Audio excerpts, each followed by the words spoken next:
Halo teman-teman, kami dari Universitas Katolik Musikaritas, Fakultas Bisnis dan Akuntansi, Program Studi Akuntansi.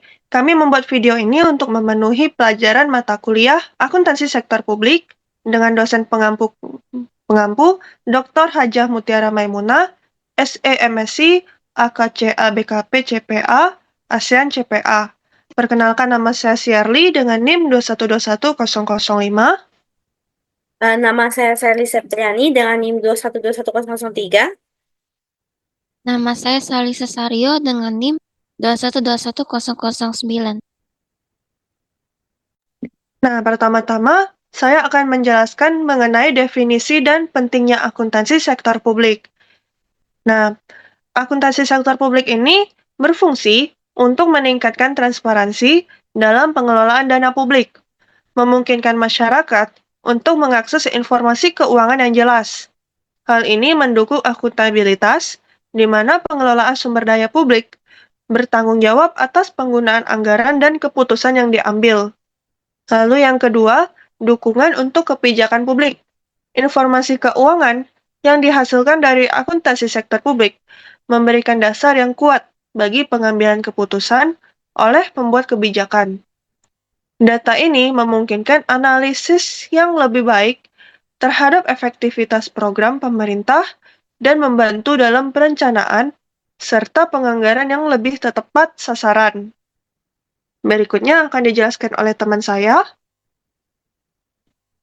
Yang selanjutnya adalah kendala yang dialami oleh sektor publik.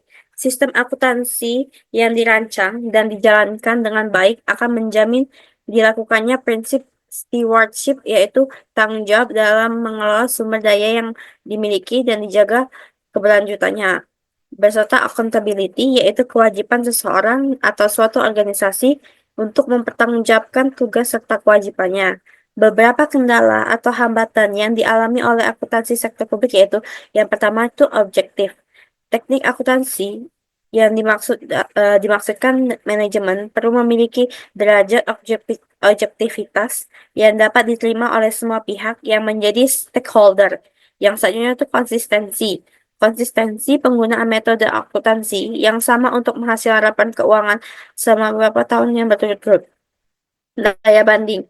Laporan keuangan perlu dapat diperbandingkan antar periode waktu maupun dengan perusahaan atau instansi sejenis. Tepat waktu. Laporan keuangan perlu disajikan tepat waktu agar dapat digunakan sebagai dasar pengambilan keputusan. Ekonomis dalam penyajian laporan keuangan. Kendala ekonomi dalam penyajian laporan keuangan dapat berarti bahwa manfaat yang diperoleh harus lebih besar daripada biaya yang dikeluarkan untuk menghasilkan laporan tersebut. Materialitas. Suatu informasi dianggap material apabila mempengaruhi keputusan. Hal ini kita bisa lihat contohnya di laporan, tidak hanya di laporan keuangan atau sektor publik saja, namun sektor swasta. Eh, dengan adanya seperti konsistensi dengan ada pergantian cara perhitungan HPP atau dengan perbedaan cara perhitung dari akumulasi depresi itu dapat mengubah aset dan juga daya banding. Laporan keuangan yang diterbitkan dari suatu entitas itu harusnya dapat dibandingkan dengan entitas sejenis atau entitas lainnya. Tepat waktu itu dari seperti yang kita ketahui, kita membutuhkan informasi untuk pengambilan keputusan. Namun kadangnya ada waktu yang diperlukan untuk memperoleh informasi tersebut. Ekonomis dan penyajian laporan keuangan ini dikarenakan laporan keuangan saat ini biasanya memerlukan audit, makanya ekonomis dan materialitas itu setiap penyajian yang dilakukan biasa harus materialitas atau memiliki daya ekonominya. Akuntansi sektor publik merupakan sistem akuntansi karena ruang lingkup akuntansi keuangan pemerintah meliputi semua kegiatan yang mencakup pengumpulan data, analis, pengklasifikasian, pencatatan, dan pelaporan atas transaksi keuangan pemerintah sebagai suatu entitas serta penafsiran hasil-hasilnya.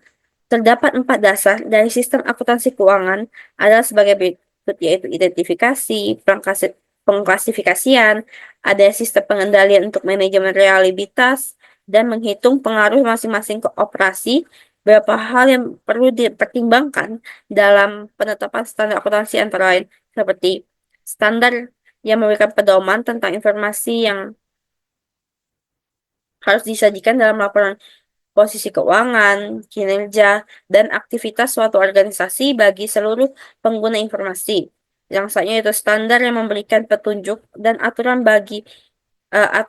tindak bagi para auditor. Em, Selanjutnya itu standar memberikan petunjuk tentang kumpulan data yang perlu disajikan yang berkaitan dengan berbagai variabel yang perlu dipertimbangkan. Standar menghasilkan prinsip dan teori yang penting bagi seluruh pihak yang berkepentingan. Selanjutnya akan dijelaskan oleh teman saya. Selanjutnya adalah hal yang perlu diperhatikan dalam penyusunan dan penetapan standar. Adalah untuk menghindari terjadinya standar yang overload. Standar overload terjadi ketika yang pertama itu standar terlalu banyak. Yang kedua, standar terlalu rumit. Yang ketiga, tidak ada standar yang tegas. Yang keempat, standar mempunyai tujuan yang sifatnya umum. Kelima, standar kurang spesifik. Dan yang keenam, pengungkapan yang berlebihan dan kompleks. Slide selanjutnya.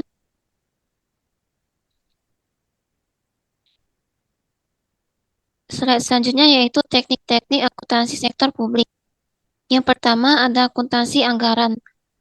Akuntansi anggaran ini menyajikan jumlah yang dianggarkan dengan jumlah aktual secara berpasangan atau double entry. Kelemahan dari akuntansi anggaran adalah terlalu kompleks. Akan lebih mudah dan komprehensif apabila akun-akun yang ada menunjukkan pendapatan dan biaya aktual dan anggaran menunjukkan pendapatan dan biaya dianggarkan. Yang kedua yaitu akuntansi komitmen. Akuntansi komitmen adalah sistem akuntansi yang mengakui transaksi dan mencatatnya pada saat order dikeluarkan. Tujuannya adalah untuk melakukan pengendalian anggaran. Akuntansi komitmen berfokus pada order yang dikeluarkan. Kelemahan dari akuntansi komitmen adalah tidak adanya kewajiban hukum untuk patuh terhadap order yang terjadi dan order tersebut dapat dengan mudah dibatalkan, yang mengakibatkan kesulitan dalam mengakui biaya-biaya untuk periode akuntansi yang bersangkutan, yang mana hanya berdasarkan pada order yang dikeluarkan. Yang ketiga yaitu akuntansi dana. Masalah utama yang dihadapi organisasi publik adalah pencarian dana dan alokasi dana. Sistem akuntansi pemerintah yang dilakukan dengan menggunakan konsep dana memperlakukan suatu unit kerja sebagai entitas akuntansi dan entitas anggaran yang berdiri sendiri. Sistem akuntansi dana dibuat untuk memastikan bahwa uang publik dibelanjakan untuk tujuan yang telah ditetapkan. Terdapat dua jenis dana yang digunakan pada organisasi sektor publik, yaitu yang pertama, dana yang dapat dibelanjakan atau digunakan oleh pemerintah untuk mencatat nilai aktiva, hutang, perubahan aktiva bersih, dan saldo dana yang dapat dibelanjakan untuk kegiatan yang tidak bertujuan mencari laba. Yang kedua, dana yang tidak dapat dibelanjakan atau digunakan pada organisasi bisnis untuk mencatat pendapatan, biaya, aktiva, hutang, dan modal untuk kegiatan yang sifatnya mencari laba. Selanjutnya akan dijelaskan oleh teman saya.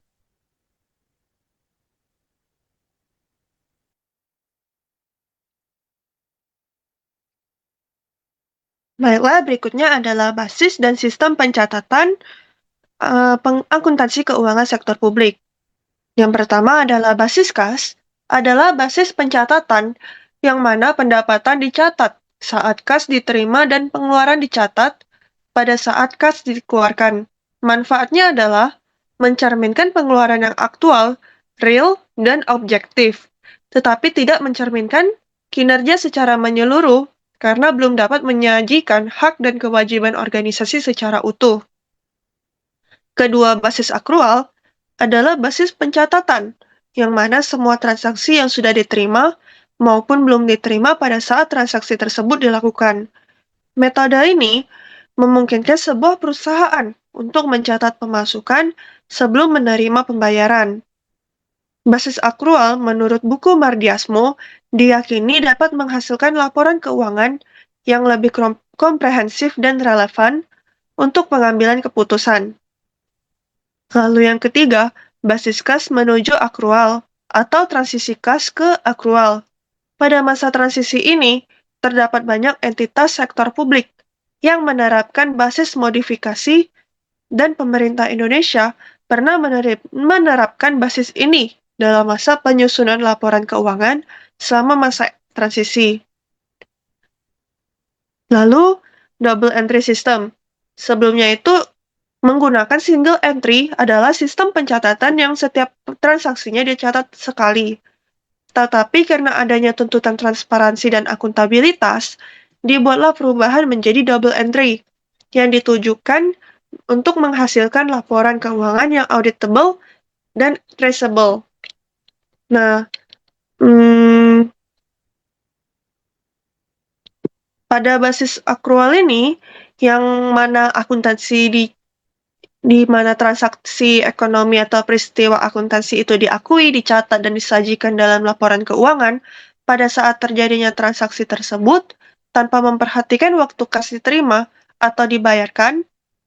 Manfaatnya akuntansi berbasis akrual ini, setelah tahun 2015, pemerintah mulai mewajibkan penggunaan basis akrual karena lebih baik daripada melakukan pengakuan di basis kas itu karena, satu, memberikan gambaran yang utuh atas posisi keuangan pemerintah daerah. Yang kedua, menyajikan informasi yang sebenarnya mengenai hak dan kewajiban pemerintah daerah. Ketiga, pengendalian defisit anggaran dan akumulasi biaya pemerintah lebih baik. 4. Bermanfaat dalam mengevaluasi kinerja pemerintah terkait biaya jasa layanan, efisiensi, dan pencapaian tujuan. Nah, perbedaannya itu antara SAP berbasis akrual dan kas menuju akrual itu, untuk SAP berbasis kas menuju akrual, komponen LKPD-nya itu terdiri dari 4 laporan untuk berbasis kas menuju akrual, yaitu LRA, neraca, LAK, dan CALK.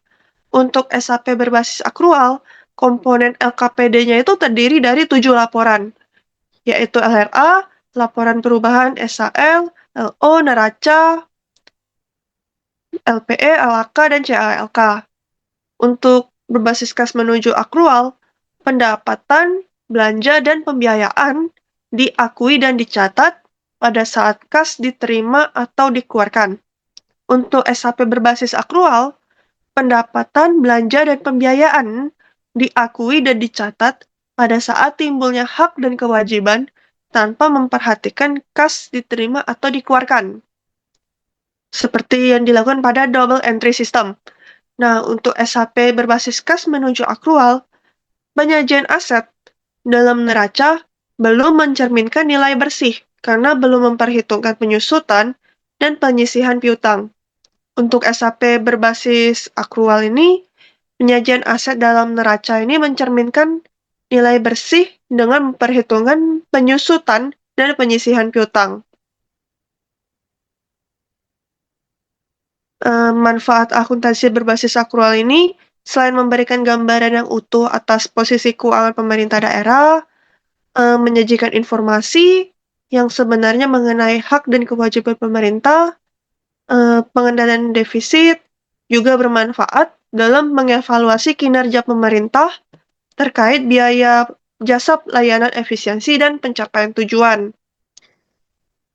Contohnya, belanja akhir tahun yang belum dibayarkan oleh Pemda, tetapi sudah merasakan nikmatnya. Maka di basis akrual, walau belum dibayar, sudah dicatat melalui akun aset atau menjadi beban jika habis pakai lalu hutang. Beban penyusutan bukan merupakan beban yang dibayarkan dengan kas, jadi tidak ada di LRA. Basis kas yang masih dipakai tetap dilengkapi oleh basis akrual. Berikutnya akan dijelaskan oleh teman saya. Yang selanjutnya itu pengertian SAPP. SAPP sendiri merupakan sistem akuntansi pemerintah pusat. Adalah serangkaian prosedur baik manual maupun terkomputerisasi, mulai dari pengumpulan data, pencatatan, pengitisaran, sampai dengan pelaporan posisi keuangan dan operasi keuangan pemerintah pusat. SAPP ini memiliki dasar-dasar hukum seperti Undang-Undang Nomor 17 di tahun 2003 tentang Keuangan Negara yang mengatur tentang prinsip pengelolaan keuangan negara serta transparansi, akuntabel, dan tanggung jawab. Selanjutnya juga ada Undang-Undang Nomor 1 tahun 2004 tentang Pembendaharaan Negara yang memberikan dasar hukum untuk mengelola keuangan negara dan penyusunan laporan keuangan. Selanjutnya itu ada Peraturan Pemerintah Nomor 71 tahun 2010 tentang Standar Akuntansi Pemerintah atau SAP yang menjadi pedoman dalam penyusunan laporan keuangan pemerintah berbasis aktual. Penerapan sistem akuntansi pemerintah ini atau SAPP adalah untuk unit-unit organisasi pemerintah pusat yang keuangannya dikelola langsung oleh pemerintah pusat, seperti MPR, DPR, DPA, MA, atau departemen-departemen atau lembaga-lembaga non-departemen, sedangkan SAPP ini tidak diterapkan untuk pemerintah daerah seperti BUMD atau BUMN, bank pemerintah, dan lembaga keuangan milik pemerintah. Untuk mencapai tujuannya, SAPP memiliki karakteristik yaitu sebagai pertama itu basis akuntansi, yang kedua sistem pembukuan berpasangan seperti yang tadi itu double entry system, yang ketiga itu sistem yang terpadu dan terkomputerisasi, yang keempat ada desentralisasi persanaan akuntansi, yang kelima adalah bagan perkiraan standar. SAPP terbagi menjadi dua subsistem, yaitu pertama sistem akuntansi pusat atau SIAP yang merupakan bagian dari eh, merupakan bagian SAP yang dilaksanakan oleh Direktorat Informasi dan Akuntansi atau DIA yang akan menghasilkan laporan keuangan pemerintah pusat untuk pertanggungjawaban pelaksanaan APBN. SIAP ini terbagi menjadi dua subsistem, yaitu sistem akuntansi kas umum negara atau SAKUM dan juga sistem akuntansi umum atau SAU. Yang kedua adalah eh, sistem akuntansi inisiasi atau SAI, merupakan bagian dari SAPP yang akan menghasilkan laporan keuangan untuk pertanggungjawaban pelaksanaan anggaran inisiasi. SAI ini terbagi menjadi dua sistem, yaitu sistem akuntansi keuangan atau SAK dan sistem akuntansi barang milik negara.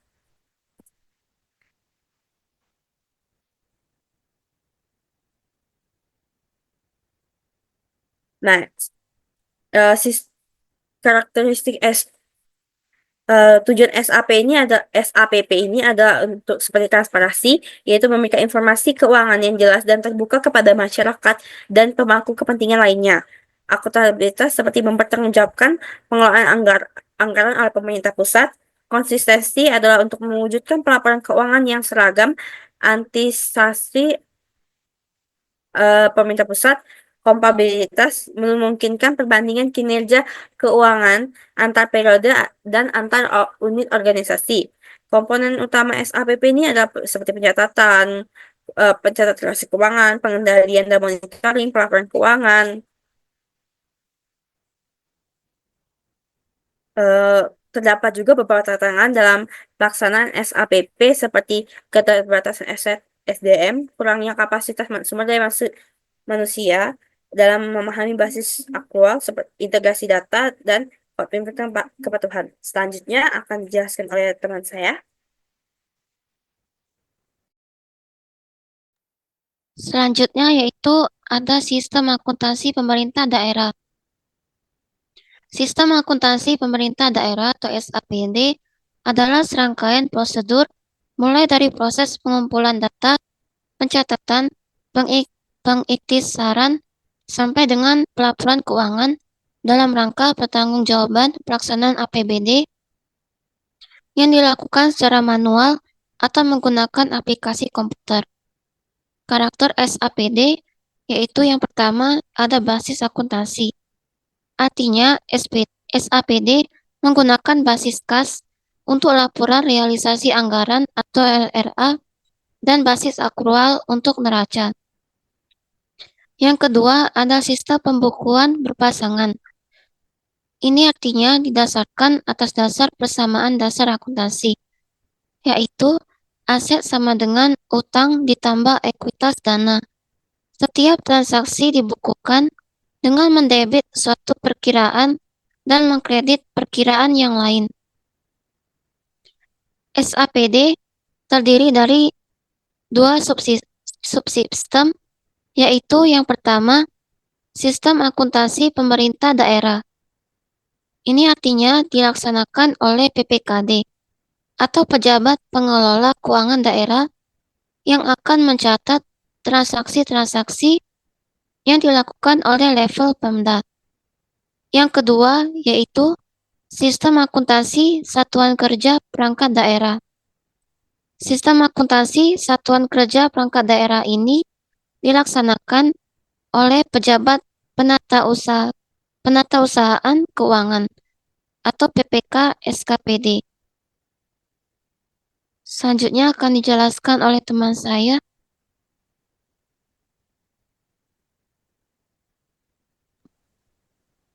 Standar Akuntansi Pemerintahan atau SAP. Untuk kedudukan SAP, yang pertama itu sesuai dengan Undang-Undang Nomor 17 Tahun 2003 tentang Keuangan Negara. SAP ditetapkan dengan peraturan pemerintah. Yang kedua, setiap entitas pelaporan pemerintah pusat dan pemerintah daerah wajib menerapkan SAP. Selain itu, diharapkan juga adanya upaya pengharmonisan atas berbagai peraturan baik di pemerintah pusat maupun pemerintah daerah dengan SAP. Berikutnya akan dijelaskan oleh teman saya.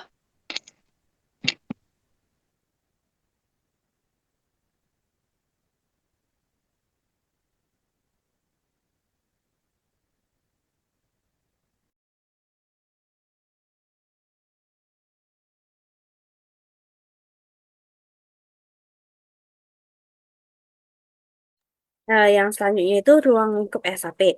Ruang lingkup SAP itu yang pertama yaitu SAP ditetapkan di lingkungan pemerintah, yaitu pemerintah pusat, pemerintah daerah, dan unit organisasi di lingkungan pemerintah pusat atau daerah. Jika menurut peraturan perundang-undangan, unit organisasi dimaksud wajib menyajikan laporan keuangan. Yang selanjutnya itu adalah keterbatasan dari penerapan SAP akan dinyatakan secara eksplisit pada setiap standar yang diterbitkan, yaitu proses penyiapan proses SAP. Yang selanjutnya itu proses penyiapan SAP merupakan mekanisme prosedural yang meliputi tahap-tahap kegiatan yang dilakukan dalam setiap penyusunan penyataan standar akuntansi pemerintah atau PSAP oleh komite. Yang selanjutnya itu ada proses penyiapan SAP ini berlaku secara umum secara internasional dengan penyesuaian terhadap kondisi yang ada di Indonesia. Tahap-tahap penyiapan SAP ada seperti identifikasi topik untuk dikembangkan menjadi standar. Yang selanjutnya itu pembentukan kelompok kerja atau pokja dalam KSAP. Riset terbatas oleh kelompok kerja, penulisan draft SAP oleh kelompok kerja, pembahasan draft oleh komite kerja, pengambilan keputusan draft untuk dipublikasi. Yang selanjutnya itu peluncuran draft publikasi SAP, ekspor draft, ya, yang selanjutnya itu dengan dengar pendapat terbatas, limited hearing dan dengar pendapat publik atau public hearing. Selanjutnya itu pembahasan, tanggapan, dan masukan terhadap draft publikasi. Yang selanjutnya itu finalisasi standar. Nah, hmm, jenis pemerintah yang menggunakan sistem akuntansi pemerintah ini seperti pemerintah pusat seperti meliputi kementerian atau lembaga dan unit organisasi lain yang mengelola anggaran, pendapatan dan belanja negara atau APBN. Pemerintah daerah yang pastinya juga mengelola anggaran, yaitu anggaran pendapatan daerah. Yang selanjutnya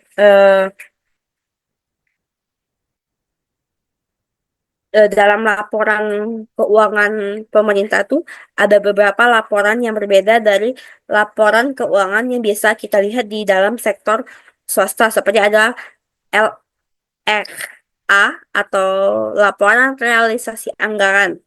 Nah, di mana dalam sektor publik anggaran itu tidak termasuk dalam laporan keuangan dikarenakan menjadi salah satu em, laporan yang hanya dalam basis manajemen. Selanjutnya adalah laporan operasional atau LO, yaitu selanjutnya ada laporan perubahan saldo anggaran lebih atau LPSAL, dan sisa laporan keuangan sama seperti laporan-laporan keuangan yang biasanya ada dalam sektor swasta. Dalam penggunaan standar SAP ini sama, biasanya SAP menggunakan pencatatan berbasis aktual yang didasarkan pada peraturan pemerintah tahun PP nomor 71 tahun 2010 yang menjadi dasar penerapan eh, SAP. Selanjutnya akan dijelaskan oleh teman saya. Selanjutnya, materi yang terkait dengan standar akuntansi pemerintahan atau SAP, yaitu kerangka konseptual akuntansi pemerintahan. Kerangka konseptual akuntansi pemerintahan merumuskan konsep yang mendasari penyusunan dan penyajian laporan keuangan pemerintah pusat dan daerah. Tujuannya adalah sebagai acuan bagi yang pertama, yaitu penyusun standar akuntansi pemerintahan dalam melaksanakan tugasnya. Kedua, penyusun laporan keuangan dalam menanggulangi masalah akuntansi yang belum diatur dalam standar. Ketiga, pemeriksa dalam memberikan pendapat mengenai apakah laporan keuangan disusun sesuai dengan standar akuntansi pemerintahan. Yang keempat, para pengguna laporan keuangan dalam menafsirkan informasi yang disajikan pada laporan keuangan yang disusun sesuai dengan standar akuntansi pemerintahan. Oke, baik. Selanjutnya untuk jurnal yang berkaitan dengan teknik akuntansi keuangan sektor publik ini akan dijelaskan oleh teman saya. Dalam sektor publik ini menjadi salah satu sektor yang cukup sering dibahas dalam studi-studi dari S1, S2, maupun S3 seperti analisis penerapan standar akuntansi berbasis aktual pada pemerintahan di Kota Tomohon pada merupakan penelitian dari Lamosi di tahun 2016. Hasil penelitian ini disimpulkan bahwa dengan dikeluarkannya peraturan pemerintah nomor 71 tahun 2010 tentang standar akuntansi pemerintahan berbasis aktual, signifikasi peran pemerintah dalam sektor publik untuk mewujudkan pemerintahan yang transparan dan akuntabel semakin nyata pada pemerintahan Kota Tomohon terkesan hanya menjalankan kewajiban sesuai peraturan pemerintah nomor 71 tahun 2010 dengan melakukan persiapan-persiapan seperti sosialisasi serta pelatihan untuk semua entitas akuntansi dan entitas pelaporan pada pemerintah Kota Tomohon, serta penyiapan dokumen legal yang bersifat lokal seperti peraturan kepala daerah tentang kebijakan akuntansi serta sistem dan prosedurnya. Selanjutnya itu ada Melesik akuntansi pemerintah berbasis aktual yang merupakan penelitian Desari dan Putra di tahun 2012. Penerapan yang berisi tentang penerapan basis aktual di sektor pemerintah membutuhkan suatu standar sebagai pedoman dalam penyusunan laporan keuangan secara garis besar.